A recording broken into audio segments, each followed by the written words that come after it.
Not too much.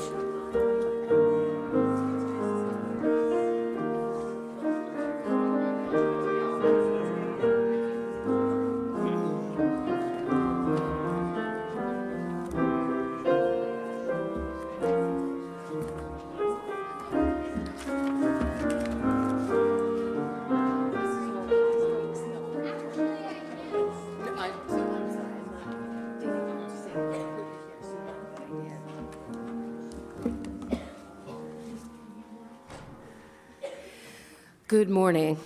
Good morning here in this room and online for those of you who are joining us virtually.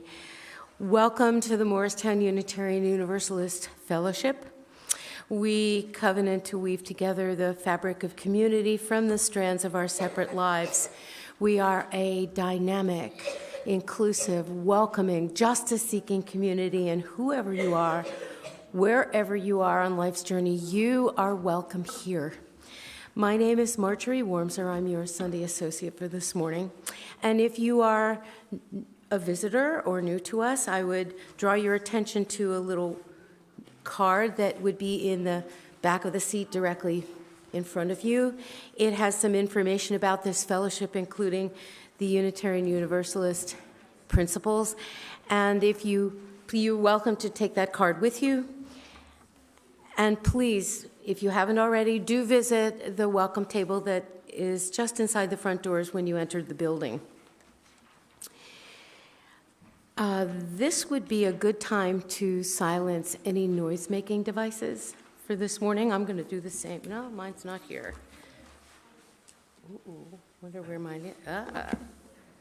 I'll go look for mine and silence it. I have a couple of announcements to share. The Lunch Bunch gathers after the 11:15 a.m. service at Nona's in Florham Park, which is on Columbia Turnpike. All are welcome. Today, from 10 a.m. to 2 p.m. is the second annual Gifts and Giving Fair. Come shop for gifts while learning about social justice work of our partners, and that takes place in the terrace room, which is out these doors and to the left through the Great Hall. A giving tree is set up in the Great Hall, actually out the doors and immediately to the right. You may have seen a beautiful Christmas tree. Please take a tag and return the gift by this Friday, December 9th. This will benefit the Morris County Correctional Facility Chaplaincy Program. And this morning at 11 a.m. will be an information meeting about the Our Whole Lives, the OWL, Our Whole Lives program for grades 10 to 12. Finally, the Odyssey Project features Allison Chase, and that program will be today here in this room at 12:45 a.m. Please join me to affirm, it is good to be. It is good to be here.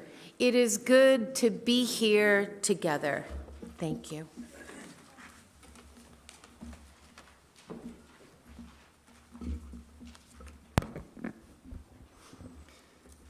Some years ago now, I was in college. It was a long time ago now that I think about it.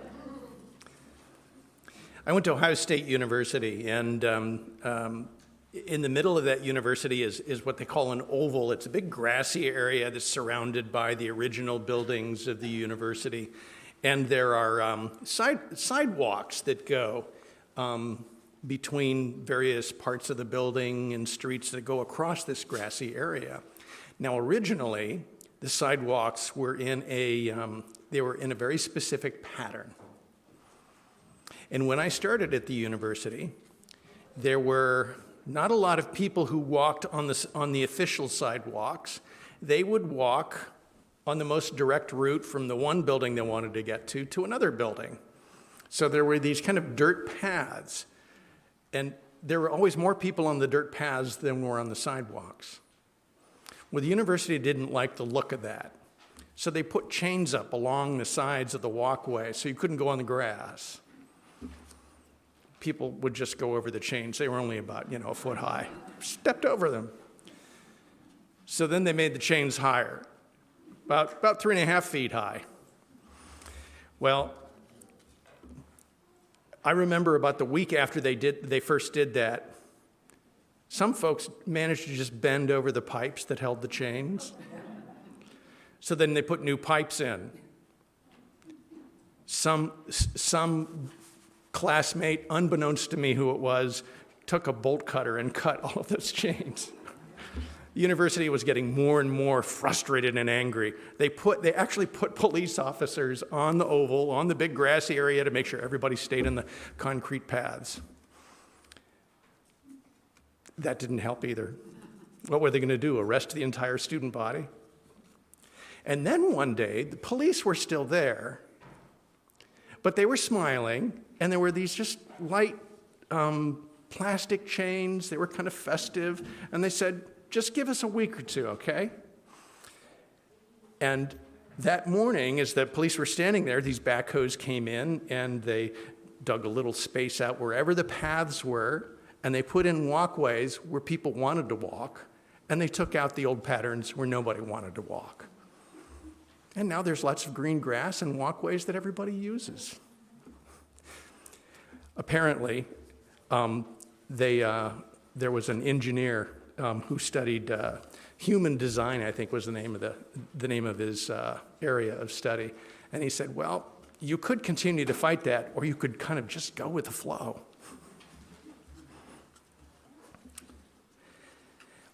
We light our chalice now, and I invite you to say the words with me of the covenant of our congregation.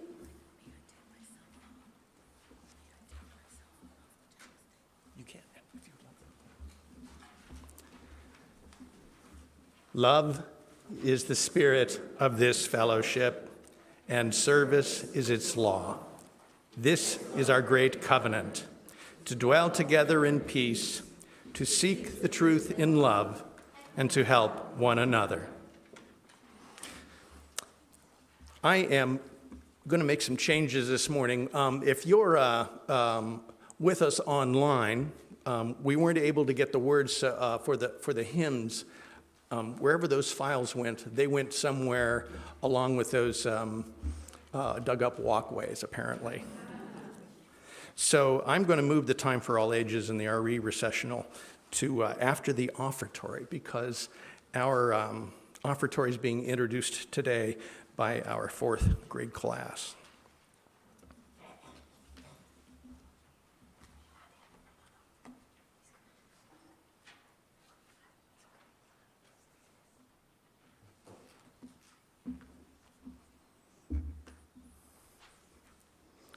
We light this chalice every Sunday when we get together. We often light it in small groups, special meetings of the congregation. There are times, sometimes we just light it for ourselves when we are in need and alone. There are times we feel surrounded by darkness, and it's frightening. We don't know what's happening. Something important may have been lost to us, or we find ourselves carrying new burdens. When we gather, we have this time of milestones, of passages, recognizing that there are times when we are in darkness, and the darkness may be difficult. Recognizing also that there may be times we are in darkness and there's something coming to birth from our own lives or our lives together. And that sometimes we are surrounded by a light so intense, so bright, we cannot see.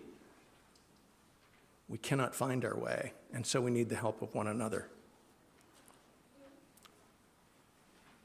We may not always be sharing what it is we have lost, or what it is we carry, or what it is we celebrate with words, but we celebrate it all in a moment like this, remembering the power of community in times of great light and great dark.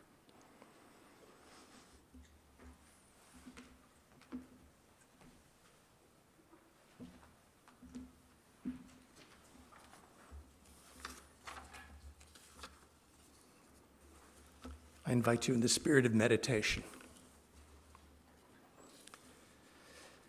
In the womb of this world, where darkness and warmth nurture the seeds of our being, we bring our very lives,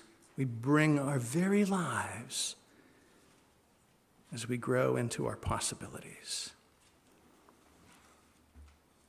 These bodies, food and earth, become these bodies, and our bodies shape the earth into patterns from memories. All of this shaped by our lives. Joys bring smiles, sorrows bring sighs or tears. And every moment that we live, we're preparing for the next moment in some ways. Eyes, ears, hands, tongue, even noses, touching, tasting, hearing, feeling, seeing, all these senses. Or maybe even lacking one of these or any of these, always building in imagination the world around us. Let us be a part of the womb of this world and grow in our imaginations a world of love. May our bodies bring to it all that was just and fair. And may our worship together and our minds bring finally the advent of peace.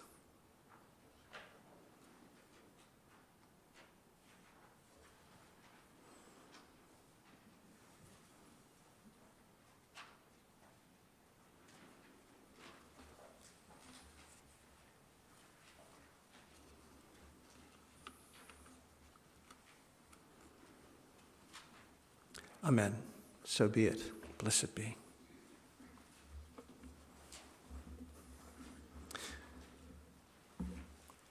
In your gray hymn books, number 317, We Are Not Our Own.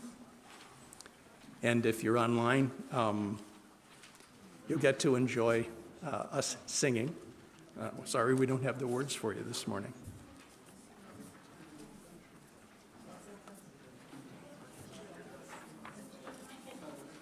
I invite you to stand in body or in spirit.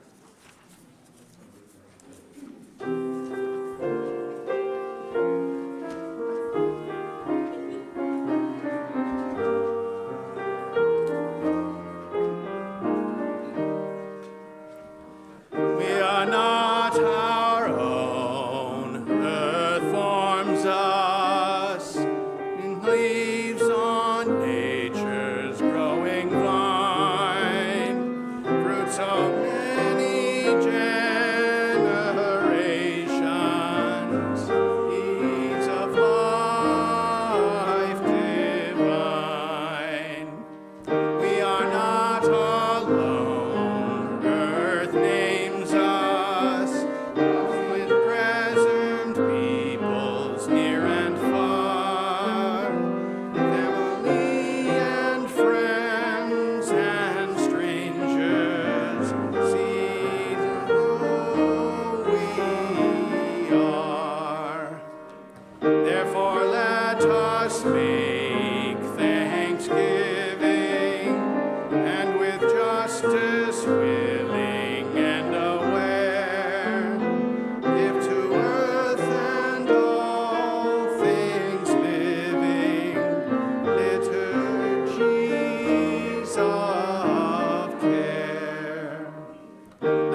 Thank you. Please be seated.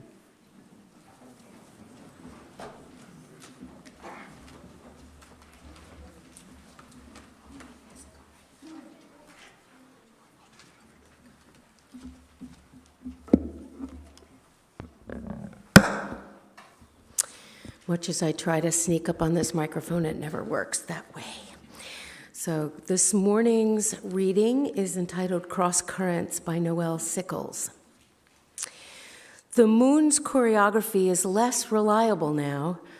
Unlike the obedient tides, my body chooses its own tempo, sways out of rhythm, then drifts in step again for a measure or two. It surprises my attention. I had forgotten this last bend in the yawing currents.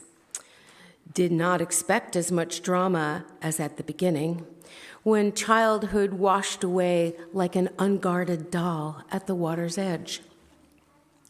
Or in the middle, when all of me swelled with the briny broth of a stranger's life.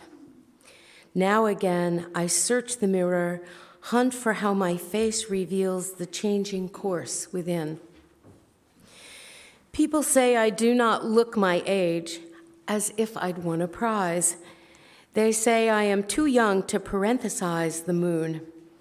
I cannot always say I do not like what people say. Do not some days want to conjure back the blood, rejoin the familiar round. Do not, like a lone sailor in a cloud-thick night, long to drop anchor and forget the creaking tiller, the unknown destination, the shape of undreamt shores.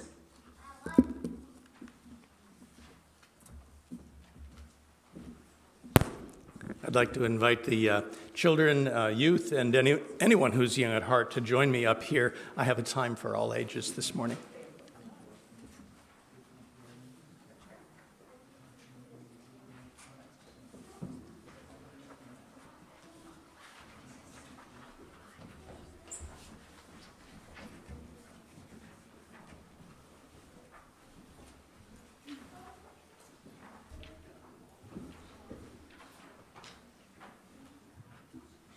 Glad that you're staying with us a little longer for the service today. You know, usually you go leave for classes a little earlier in the service, but you know, the fourth grade is going to do our offering this morning, and I'm really excited about that.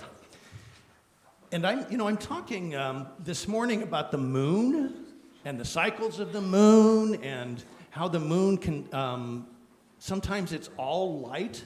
What we see, the face of the moon we see is all lit up by the sun, and sometimes it's only part of it is lit, and sometimes it's a new moon, and it's not lit up at all. Have you ever seen the new moon in the sky? You really can't see it, can you?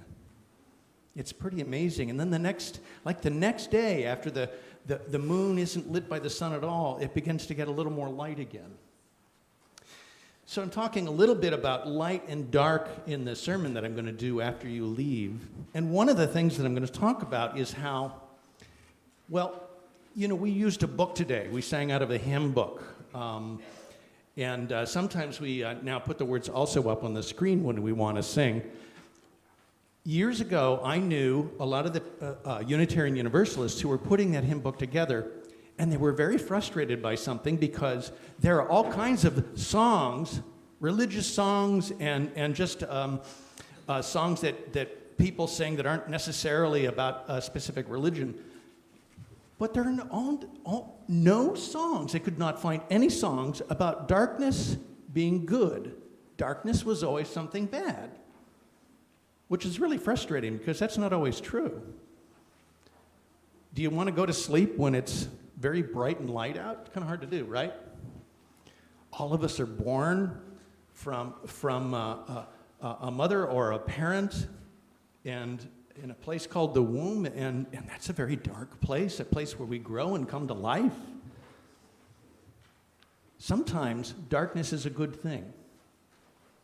So we had to start writing some hymns and finding some poetry about how darkness can be good. Or if you think about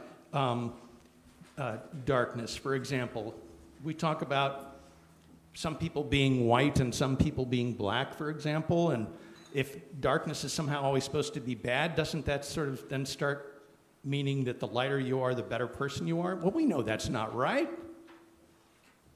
In fact, I have a friend who's from Sudan, a place in Africa, and he has really, really dark skin, and it's so beautiful. It's amazingly beautiful. I've never seen skin. It's dark, rich. It's just beautiful skin. So, as we're thinking about changing what light and dark means in a spiritual way, we're doing that especially as we go into the solstice season, trying to understand that there's goodness in things we call dark. And sometimes, some of the things that are bright and light are maybe too much. And maybe light isn't always a good thing. So it seemed very appropriate to think a little bit about that now as our fourth graders are going to do a talent offering this morning. Thank you. Thank you. We can use that. Is it still on? You may not be able to use it. It seems to have lost its juice or something. Okay, the battery died. Battery died. So if you have a sign, this is your time to come up. All right? If you're a person who got a sign, come and join us with your sign. If you have a sign, please stand up. Please stand up right here. And if you did not get a sign, you have more, you can come down. Do you want to come down? Want to come down now? Come down with your sign. We have extras. All right? Okay, so I'm going to ask everybody to come down and hold up the sign. Hold up your sign. And if you're little, you can come in front. You come in front and you hold up your sign. So the people come over here. Yes. Stand here. And you're going to turn it on. You're going to hold up the sign. All right. Okay, there are two of All right. us. Now. You're going to say hello, your paragraph, then he's going to say hello. Okay. All right, just hello, and then your paragraph. When you step over. John, come here. All right, you go ahead. Hello, my name is Alistair, and Read your first paragraph. we are collecting money today to support Black Lives Matter. About half of the money collected in the basket will go to BLM. More about that later. First, we would like to tell you the story and explain how we developed this project. You say, my name is John, and then you read this. My name is John. So a few weeks ago, on November 6th, we were talking in RE class about taking action to make a difference in a cause that is important to us.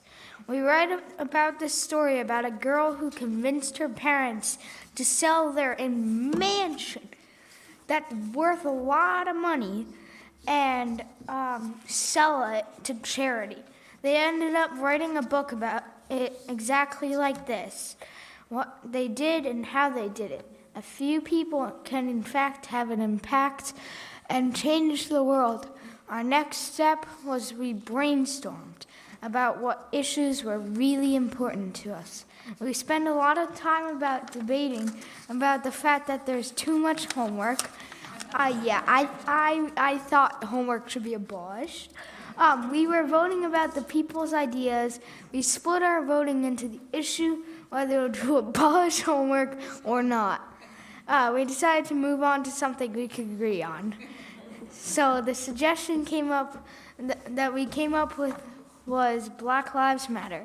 It's an important effort. When we voted on that and somehow finding a way to help with that, the vote was unanimous to help. We had the idea during class that every week the offertory plate is a 50-50 split between the fellowship and a chosen charity. So I think you know what's coming next.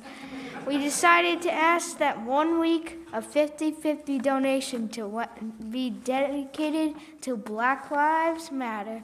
And that's how our amazing idea was born. Keep going. One more. That day we decided we need to out to the RE director, Nick, and let him know what we were thinking and ask him to help us. So we decided to invite him to our class the following week. Okay, so go over there and hold up the sign. The following Sunday, Nick came to our class so we could explain to him what we wanted to do. He told us he would find out more about the project BLM is working on right now and would figure out how to let other kids help us. The next week, we did 2 things. Together with all the other kids, we made posters to encourage you to give generously. We did that in the first part of the morning, and then we went back to our classroom and worked on our speech. The parts of this speech that you are listening to, we knew they were important, and we wrote them. So now let us explain to you exactly what will happen after you are generous today. BLM is currently organizing an Adopt a Family drive. They are working on giving gifts to kids in need in the community and staying at the homeless solution shelters, so they have some joy at the holiday season. Please support this by giving extra money today. Help bring joy and love to people who do not have enough money to buy gifts for themselves. The children would be so thankful that they get to spend the holiday with family and receive a gift. Please be as generous as you can. Thank you.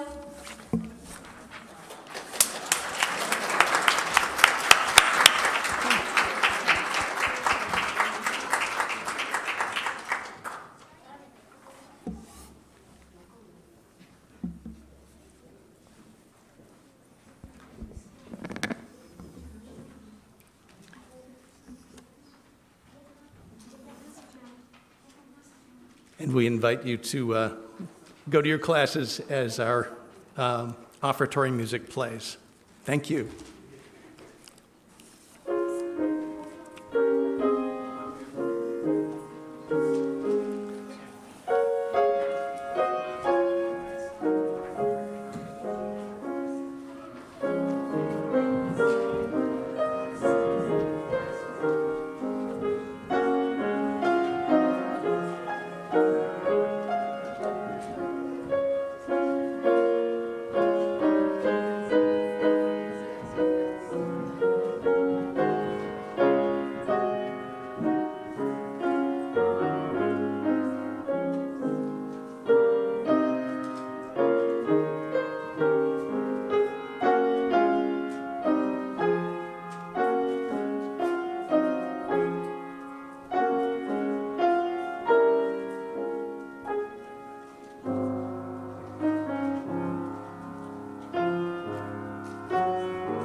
So the moon is in its waxing gibbous phase today. It's growing into a full moon, which will come Wednesday. So the phase of the moon we're in right now takes about 7 days, and it's when the side of the moon that we see from the earth is more than 50% illuminated by the sun. on its way to becoming that full moon. Like the Earth, the moon has a day side and a night side. It changes as the Earth and the moon rotates around the Earth, and as the Earth turns on its own axis, and what parts of the moon we see relative to where the sun is and the Earth is. The sun's always shining on half the moon, and the other half is always lit just by starlight, so it's pretty dark. As the moon orbits the Earth, though, the half of the moon we see goes in a 28-day cycle, from fully lit to fully in darkness, and then back to fully lit again. There's 8 phases. Some of the phases are momentary, like a full moon or a new moon. And some of the phases last 7 days, like a waxing gibbous moon or a waxing crescent moon or a waning gibbous moon or a waning crescent moon. What's interesting about that, though, is that there is some parallel between where the moon is in its phases and where, say, the tides of the oceans are. Because the moon is most powerful when it's in its completely dark new moon phase. And the reason for that is that the Earth, the moon, and the sun are lined up, and because the moon and the sun are pulling, and the gravity of the moon and the sun pull from the same direction on the Earth, the tides are lowest and highest during a new moon phase. And all of that matters because for our ancestors who lived by the sea, and all of us have ancestors who lived by the oceans or by a sea, the rising and setting of the moon preceded the high tide or the low tide by about an hour. And it wasn't a random piece of trivia for them because they had to know when the tides were coming in or going out. It was a matter of not just fishing well, but truly of survival. Don't ever set sail against an incoming tide.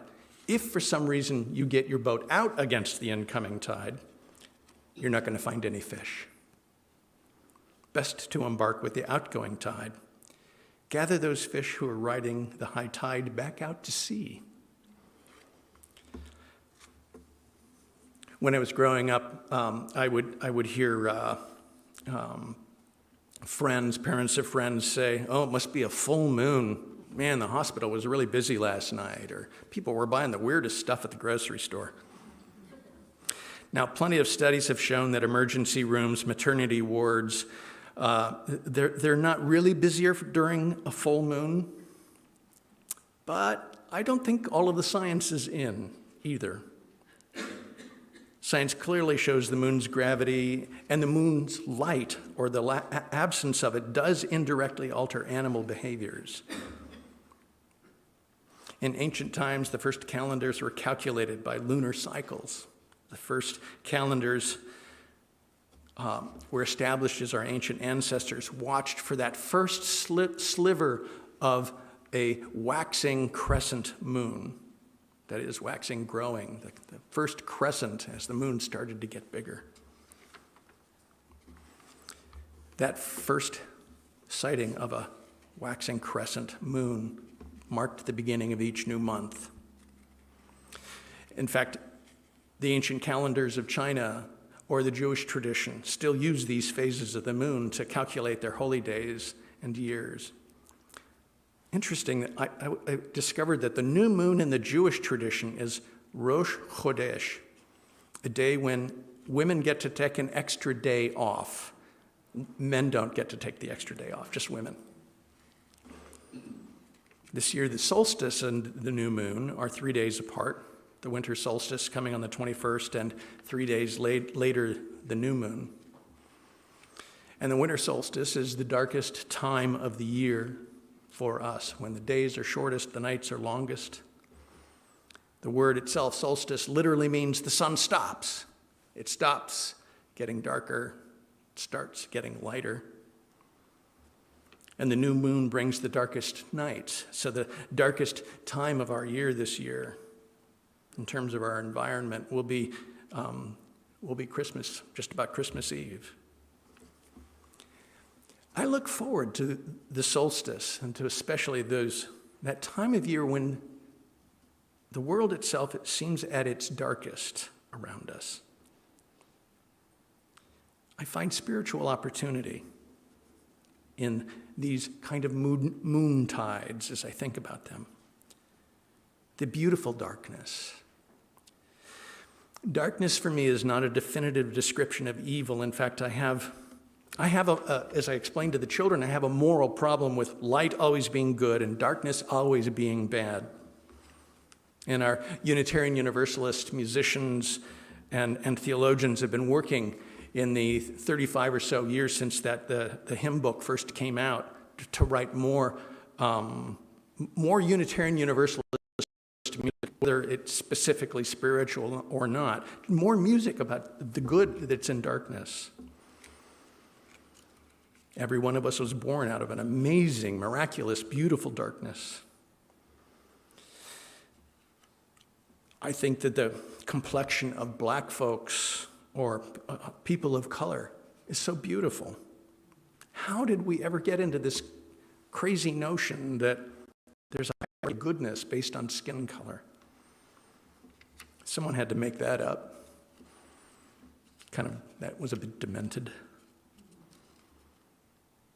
My friend with his amazing blue-black skin, my friend from Sudan.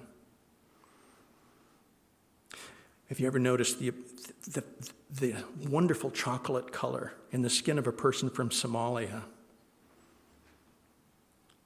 My children had friends when they were growing up in an urban environment, and some of the friends all had very different skin colors. Urban American parents from so many different backgrounds and cultures.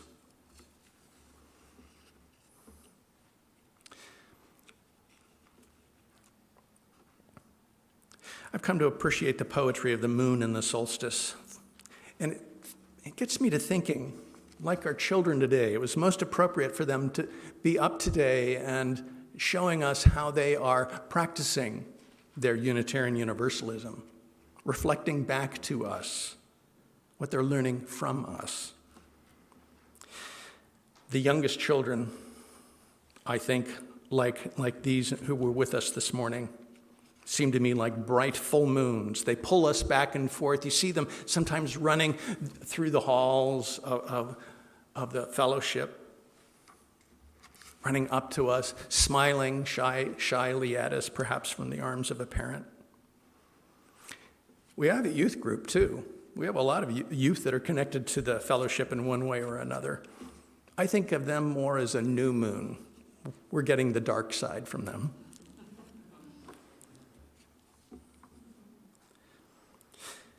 As we think about the winter solstice and what's reflected and what's in orbit around our lives, I like to think about what's possible in terms of birth.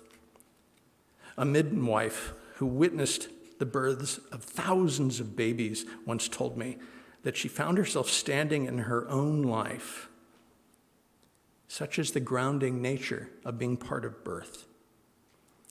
It supports those participating in it, like the earth under their feet.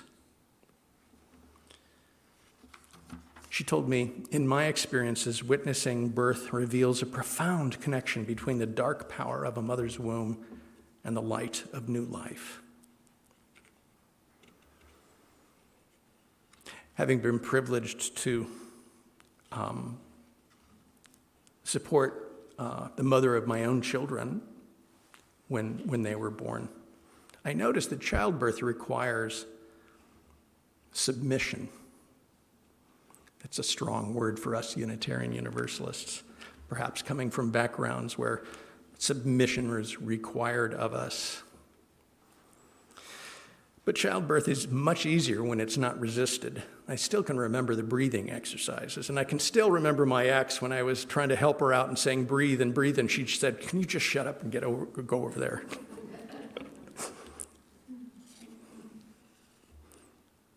She was in submission. She was letting go and needed to do it in that moment in her own way, as anybody would. Even then, childbirth is ultimately irresistible in its force. Not all submission is bad, I have come to find, especially after I saw my children born, and how submission was a necessary part of their coming to be in the world. In fact, everything that orbits my life has gravity to it. My children, congregation I serve, the congregations I've served in the past, my colleagues, the neighborhood I live in, my friends new and old. And I've noticed that when I lose something precious to me that's in that kind of orbit around me, I am in a darkness I did not choose.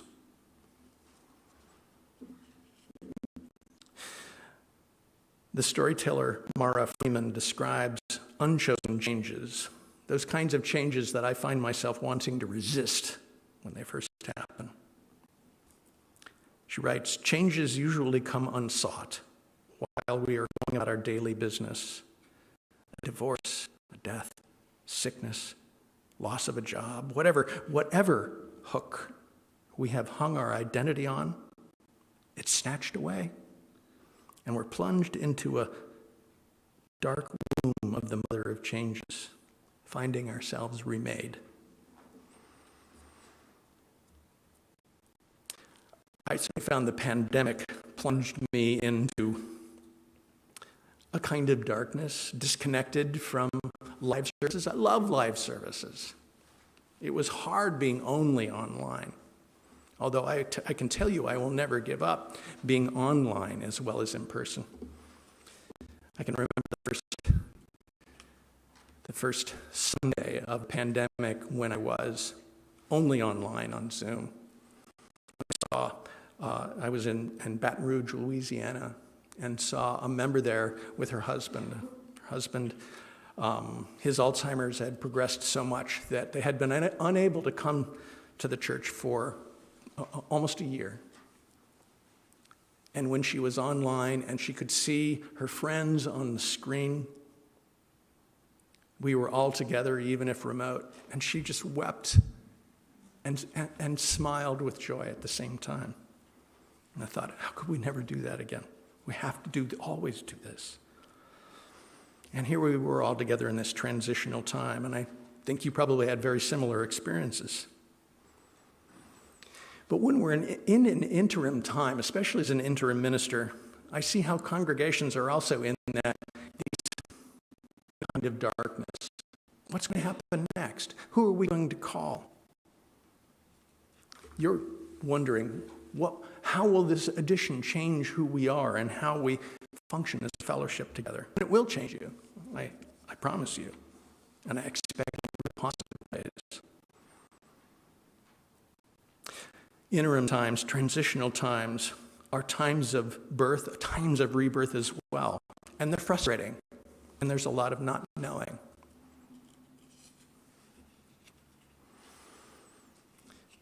I think understanding how we care for our youth can be a way to understand how we care for ourselves in transition times like this.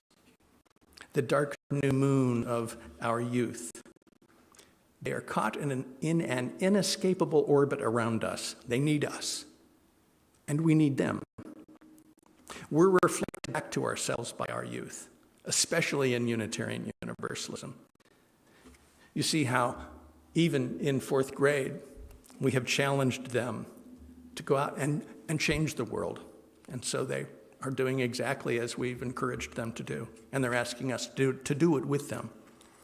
And then when they get older as youth, well, they'll start making more challenges, different changes. Sometimes maybe challenges that are a little uncomfortable, or maybe even challenges we'd prefer they hadn't made.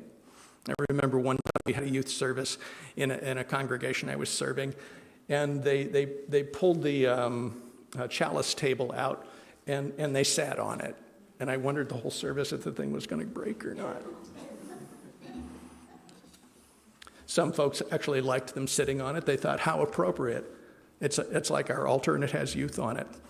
And other members were like, you're defiling the chalice table. You shouldn't get on it. Great conversations. And indeed, we get challenged. Rising to the challenge of the youth helps us rise to the challenge of other kinds of changes. Think about how church or fellowship or religious community has changed. Just in the last 75-ish years or so, I know that one congregation I served only took a collection by cash for years, and going to checks was a big deal. Another congregation I more recently served really struggled. They were used to getting checks when people paid their pledges every month or every quarter, however they paid them. But a younger generation wanted to use credit cards. Oh my gosh, you would have thought they were going to rip the checks up before they got deposited. My kids, like if I need to send them some cash, my kids have never once written a paper check in their lives. They'll pull their cell phones out and they use Zelle or Venmo, or if they have to, they'll use automated bank transfers. Or even, how do we communicate as congregations? That's always an interesting challenge in congregational life. Before we could easily print things, we used to have bulletin boards, or if you were Martin Luther, you had the front door of the church and you put your announcements right up on the bulletin board or the door. That's how people knew what was going on. I remember as a kid mimeographs, and when I was in youth group, I learned how to draw on a mimeograph so that we could have more than just something that came from a typewriter. Twice a month, I think it was, that newsletter used to come out from the church I grew up in. The next generation loves websites and email and doesn't really need the paper. Current generation don't ever call without texting first.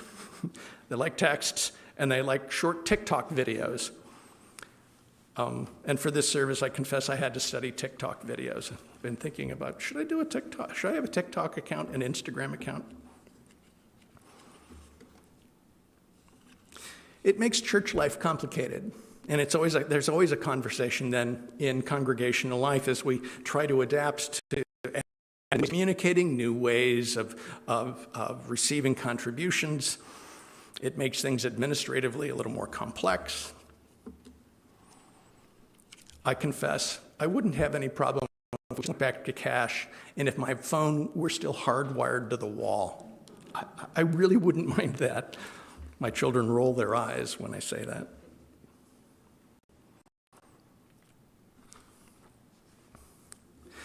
But there's a paradox in our existence. The more we resist change, the more we seek safety, the more vulnerable we are to danger, and the less full we find our lives.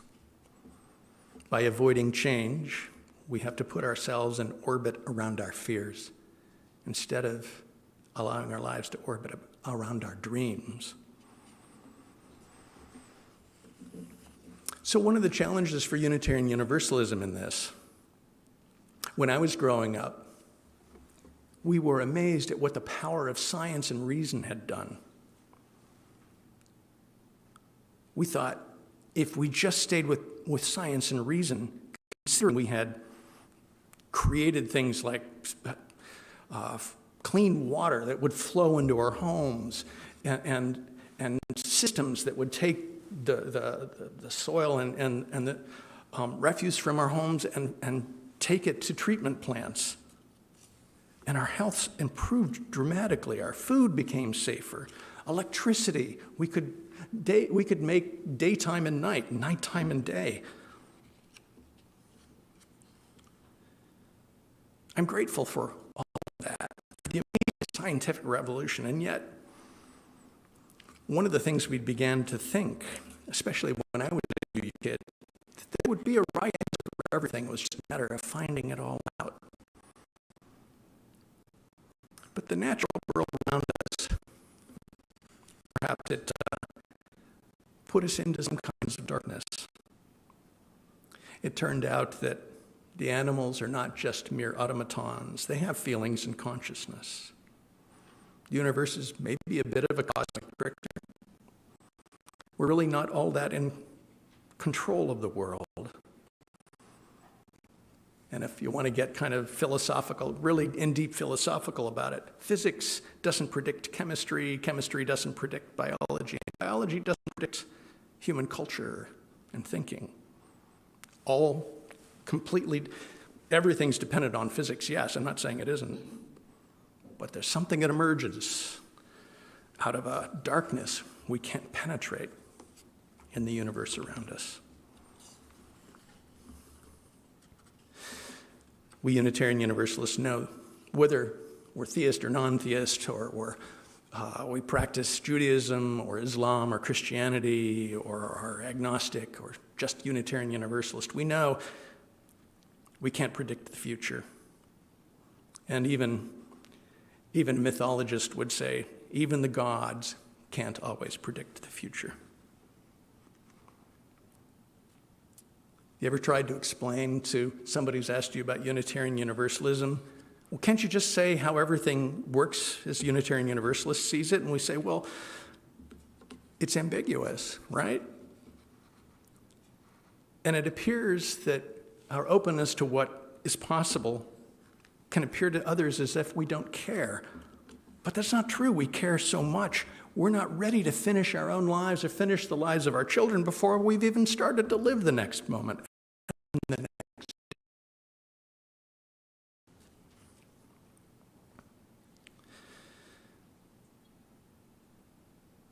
We have the ability as spiritual thinking beings, the power to respond to our lives, to what we find is in orbit around us, the shifting tides of time, whether we're in a time of difficult darkness or great brightness. And we make meaning in response to what we've experienced, a meaning that we hope will carry us into fuller lives, to lives with greater understanding. And when it's dark, I like what this writer, Elizabeth Kubler-Ross, wrote. She wrote, "People are like stained glass windows. They sparkle and shine when the sun is out. But when darkness sets in, their true beauty is revealed when there is a light from within."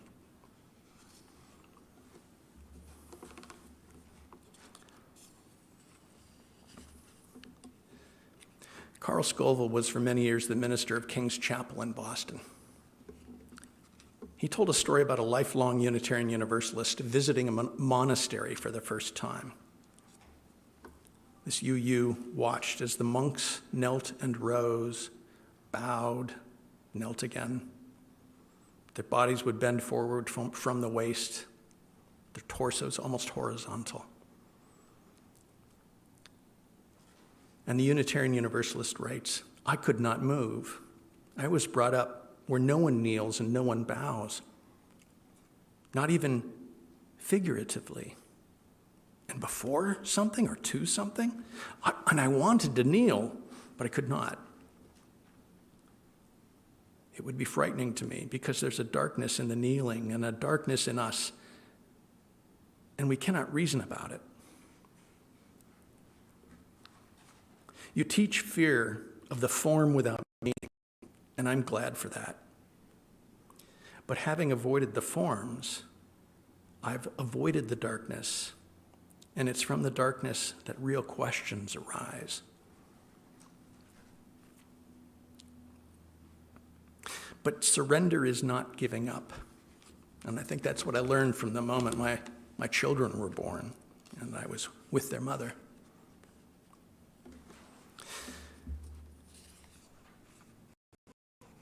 Being willing to be in the darkness does not mean snuffing out our inner light.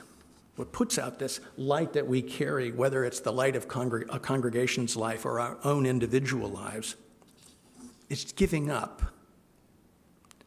refusing to enter the unknown, imagining that we are in control. A surrender worth practicing, I think, is choosing to live with what is, to accept what cannot be changed, and together finding the heart to be reborn from what was into what is coming. It need not snuff the light out within any of us to do this together. The stories of rebirth that come at the time of winter solstice are not stories of self-abnegation. They're not stories of self-loathing, of putting out the light within us. They are celebrations of our power to nurture ourselves spiritually and our own power to be reborn in every moment of life. And so here we are. We call ourselves religious. All kinds of beliefs, or perhaps not even sure what to believe.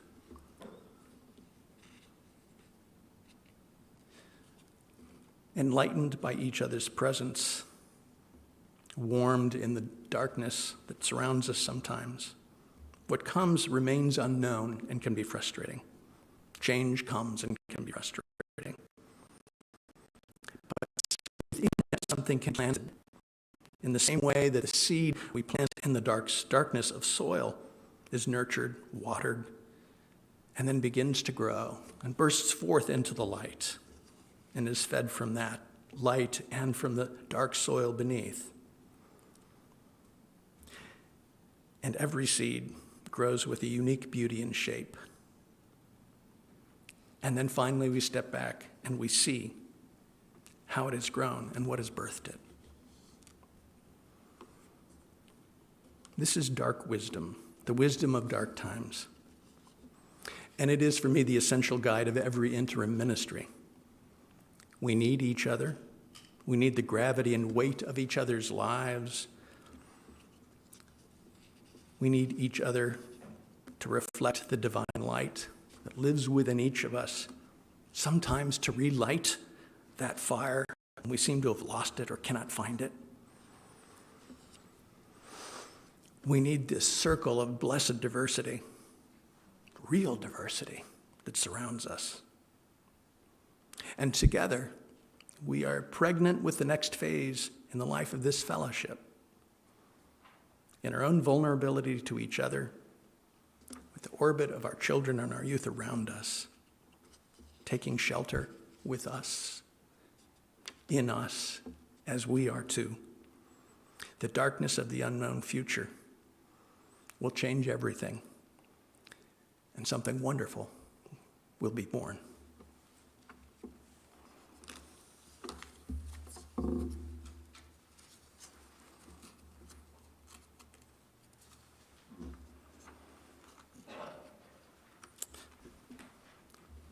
We have in our teal hymnals,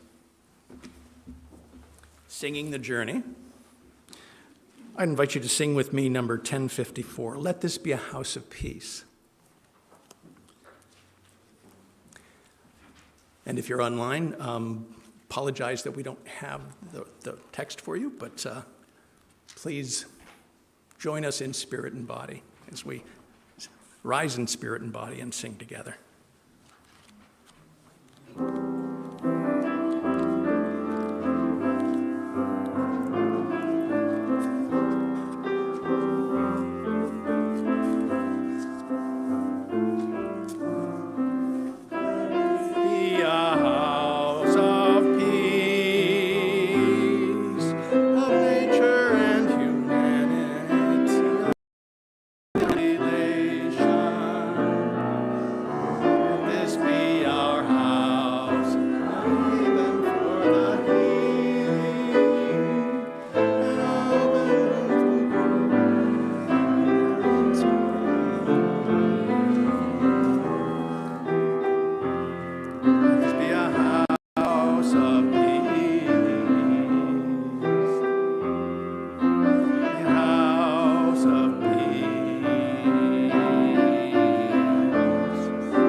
Where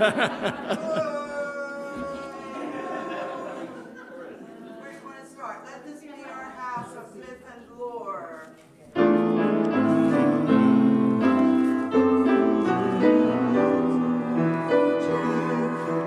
Trove of ancient story and cradle of our tender dreams, be a house of peace.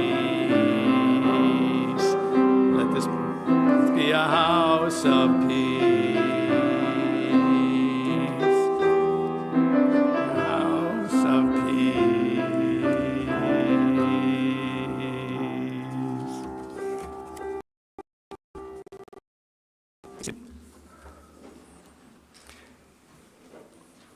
Our eyes and minds now turn toward the ordinary, leaving this space made sacred by our presence.